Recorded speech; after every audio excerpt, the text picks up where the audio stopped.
अगं ऐक ना, काय 2 दिवस झाले जरा इकडे छातीत मला दुखतंय का जरा. काय तुमच्या छातीत दुखतंय आणि तुम्ही मला आता सांगताय का हो? काय तुम्ही पण जरा लवकर सांगायचं ना हो या गोष्टी खरंच. हॅलो, अहो मी तुम्हाला कधी बोलवलंय, तुम्ही अजून येताय हो घरी. आता तर माझ्या नवऱ्याच्या छातीत पण दुखायला लागले. उद्याच त्यांना कमी जास्त झालं काय करणार मी एकटी. आता मी तुम्हाला लोकेशन पाठवते, ताबडतोब घरी या. हा, आणि येताना एक फॉर्म घेऊन या. आजच्या आज माझ्या नवऱ्याची 1 करोडची LIC काढलीच पाहिजे. ए, कुणाला फोन लावलायस?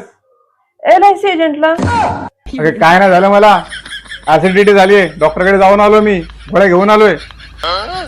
जा चल. मला वाटलं डॉक्टरला फोन लावला, डायरेक्ट LIC एजंटला फोन लावला. काय बोलायचं हिला आता.